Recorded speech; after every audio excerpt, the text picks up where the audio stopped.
বিসমিল্লাহির রহমানির রহিম। আমরা 13.2 এর মূল বইয়ের যে 4টি নৈবেত্তিক আছে আমরা সেই 4টি নৈবেত্তিকের সমাধান করার চেষ্টা করব। এখানে 1 নম্বর বলা হচ্ছে এ বি সি ডি সমান্তর ধারার 4টি ক্রমিক পদ হলে নিচের কোনটি সঠিক। এখানে 4টা অপশন দেওয়া আছে, এর ভিতর কোনটা সঠিক আমরা একটু দেখি। যেহেতু 4টা সমান্তর ধারার 4টি ক্রমিক পদ, তাহলে আমরা 4টি পদকে আমরা এরকম ধরি এ বি সি ডি। এই 4টা, প্রথমটাকে আমরা এ ধরি, পরেরটা 2, পরেরটা 3, পরেরটা 4, এরকম চলতে থাকবে।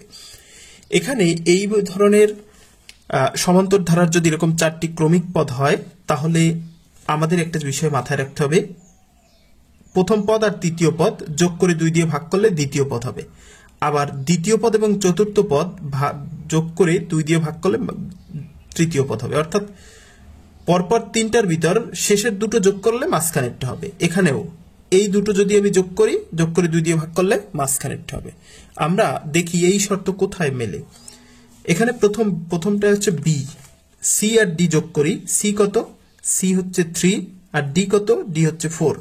তাহলে 3 যোগ 4, প্রথমটা বলা আছে সি প্লাস ডি, তাহলে সি কত? 3 আর ডি হচ্ছে 4 ভাগ 2।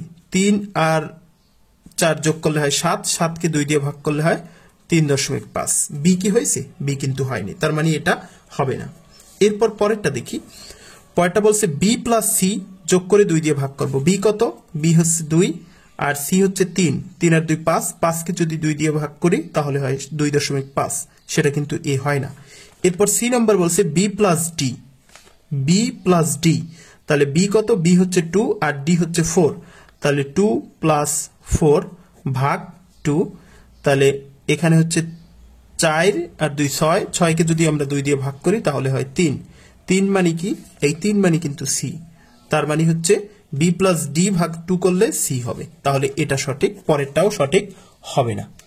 তাহলে আমরা বুঝলাম কি, যে কোনো 3টা পদের ভিতর শেষ দুটো যোগ করলে মাঝখানেরটা হবে, এই শেষের দুটো যোগ করলে মাঝখানেরটা হবে। আচ্ছা, এভাবে আমরা 1 নম্বর করতে পারি। এবার 2 নম্বর আছে n বিলংস টু n এর জন্য সামিশন i এর মান হবে n square plus n by 2, আর সামিশন n স্কয়ার এর মান হবে 1/6 into n plus 1 into n plus 1, আর i কিউব মানে হচ্ছে n square into n square plus 2n plus 1/4 এটা হবে। এটা আমাকে দেখাতে বলছে, আমরা একটু দেখি। আমরা জানি n সংখ্যক স্বাভাবিক সংখ্যার যে সূত্র আছে সমষ্টি নির্ণয়ের, আমরা একটু সেটা দেখি।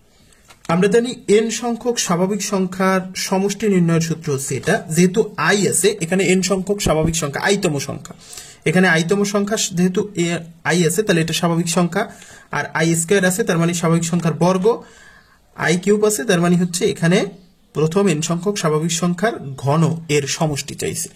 তাহলে আমরা দেখি স্বাভাবিক সংখ্যার সমষ্টি হচ্ছে এটা। এখানে আছে n ইন্টু n প্লাস 1/2। আমরা দেখি এটার থেকে এটা হয় কিনা। n দিয়ে যদি গুণ করি, এই n দিয়ে যদি গুণ করি তাহলে n স্কয়ার প্লাস n দিয়ে গুণ করলে n/2, তার মানে i প্রথম n সংখ্যক স্বাভাবিক সংখ্যার সমষ্টি নির্ণয়ের জন্য এই সূত্র কিন্তু হয়। তাহলে আমাদের এটা সঠিক। পরেরটা দেখি। পরে আমাদের এখানে দেখা আছে n into n plus 1 into 2n plus 1/2। এখানে দেখি আমরা শেষে আছে 2n প্লাস 1 আর এখানে আছে n প্লাস 2, তাহলে যেহেতু এই জায়গাটা মেলে না তাহলে এটা সঠিক হবে না। এরপর পরেরটা দেখি n square into n square plus 2n plus 1/4, এটার স্বাভাবিক সংখ্যার ঘন এর সমষ্টি। আমাদের ঘন এর সমষ্টি নির্ণয় সূত্র আছে এটা, আমরা দেখি এই সূত্র থেকে ওটা আসে কিনা। n ইন্টু, এটা কিন্তু এই জায়গাটায় মেলে নাই বলে আসেনি, এবার এটা আমরা একটু দেখি আসে কিনা। n ইন্টু n প্লাস 1/2 তার হোল স্কয়ার। এখন আমরা দেখি এই যে হোল স্কয়ার মানে হচ্ছে, হোল স্কয়ার যদি আমরা আলাদা করি তাহলে n এর স্কয়ার হবে, আবার n প্লাস 1 তারও স্কয়ার, মানে এই স্কয়ার n এরও স্কয়ার, আবার এইটুকুর স্কয়ার, আবার 2 এরও স্কয়ার। এখন 2 এর যদি স্কয়ার করি তাহলে 4 হবে। এবার আমরা দেখি এখানে উপরে n স্কয়ার আর এই n প্লাস 1, তার মানে a প্লাস b তার হোল স্কয়ার। এর সূত্র হয় কি? a square plus 2ab। 2a মানে হচ্ছে n আর b মানে হচ্ছে অন দেয়া লাগে না, অন দিয়ে গুণ করলে ওইটাই হবে না, প্লাস বি স্কয়ার মানে অন স্কয়ার করলে অনই হবে, সেজন্য আর অন স্কয়ার লিখলাম না ভাই 4। আমরা দেখি এই যে N square into N square plus 2n plus 1, N square plus 2n plus 1 by 4, তাহলে এটাও সঠিক। তাহলে সঠিক হচ্ছে 1 আর 3। আমরা দেখি 1 আর 3 আছে খ নম্বরে, তাহলে খ নম্বর সঠিক। এবার আমরা 3 এবং 4 নম্বর দেখব। বলছে নিচের ধারাটির ভিত্তিতে 3 ও 4 নং প্রশ্নের উত্তর দাও। log 2 plus log 4 plus log 8 plus dot dot dot, এরকম একটা ধারা দেয়া আছে। 3 নম্বর বলছে ধারাটির সাধারণ অন্তর কোনটি সেটা নির্ণয় করতে হবে। তাহলে আমরা একটু লিখি, আমাদের ধারাটা দেওয়া আছে log 2 plus log 4 plus log 8 plus dot dot dot, এরকম চলতে থাকবে। আমরা এটাকে এভাবে লিখতে পারি, log 2 তার পাওয়ার 1 প্লাস log 2, 4 এর যদি আমরা ভাঙাই তাহলে 2 দুগুণে 4, তাহলে 2 এর পাওয়ার 2 প্লাস log 2 এর পাওয়ার যদি আমরা 3 করি তাহলে 2 দুগুণে 4, 4 দুগুণে 8 হয়, প্লাস ডট ডট ডট। এখন এই যে অনটাকে আমরা এই পাশে নিতে পারি, 2টাকে আমরা এই পাশে নিতে পারি, লগ এর সিস্টেম অনুযায়ী আমরা করতে পারি। তাহলে অন log 2 প্লাস এই 2 কে আমরা এই পাশে নিয়ে আসি, 2 log 2 প্লাস 3 কে আমরা এই পাশে নিয়ে আসি, 3 log 2 প্লাস ডট ডট এরকম চলতে থাকবে। এবার প্রথম বলছে সাধারণ অন্তর নির্ণয় করতে। আমরা দেখি সাধারণ অন্তর মানে হচ্ছে যে কোনো পদ ভাগ বিয়োগ পূর্বের পদ। তাহলে আমরা দেখি এখানে যে কোনো পদ ধরলাম, এটা বিয়োগ হচ্ছে এটা, তাহলে 2 log 2 বিয়োগ অন log 2, 2 log 2 বিয়োগ 1 log 2, তাহলে দুটো লগ থেকে একটা লগ চলে গেলে log 2 থাকে, মানে একটা log 2 থাকে। তাহলে এর সাধারণ অন্তর হবে log 2, এটা হচ্ছে অ্যান্সার। এবার 4 নম্বর বলছে ধারাটির সপ্তম পদ কোনটি। ধারাটির সপ্তম পদ নির্ণয় করতে বলছে।